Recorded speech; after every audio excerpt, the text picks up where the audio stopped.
Assalamu alaikum. Walaikum assalam. Could you please clarify about the Surah Waqia chapter 56 regarding the touching of the Holy Quran without wudu and The brother has a question that he wants to know that can we touch the Quran without wudu, and there's a verse in the Quran, Surah Waqia chapter 56, referring to the verses number 77 to 80. Can you explain that? But many people are misunderstanding that you cannot touch the Quran without wudu. This verse of the Quran says, in a nutshell I'll say, it says that we have revealed the Quran and none shall touch the Quran except those who are pure. Now the word used is mutaharin, those who are pure. Many people think that if you are in wudu, you become a mutaharin. Now this purity what the Quran refers, if you know the background and the nuzul Quran, when was this verse revealed, we come to know. If you read the tafsir, various tafasirs of Ibn Qasim and other tafasir, we come to know that there was an allegation that these verses which the Prophet was receiving, that were being revealed to him, Nauz Billah, it was a revelation from the devil.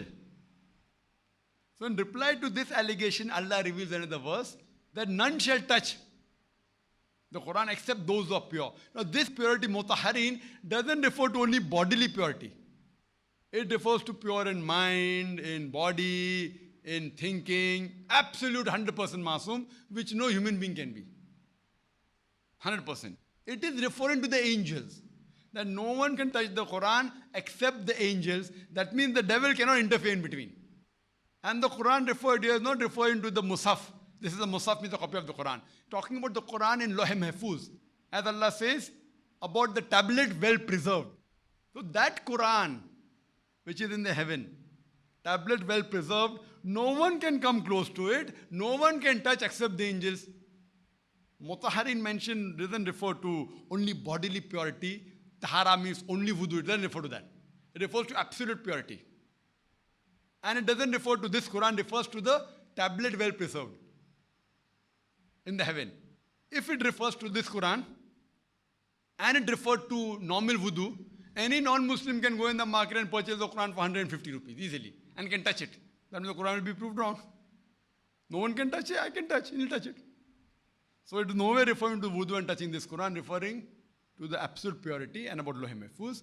But generally, if someone is in wudu and touches the Quran, it is preferable, it is mustahab. It's not a fard. Those scholars differ. There's no verse in the Quran or Hadith which says that wudu is compulsory for touching the Quran. Wudu is compulsory for offering salah.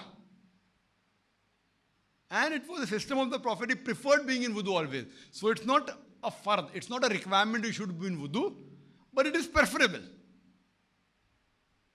There's no verse in the Quran, the Hadith which says it is fard. Hope that answers the question.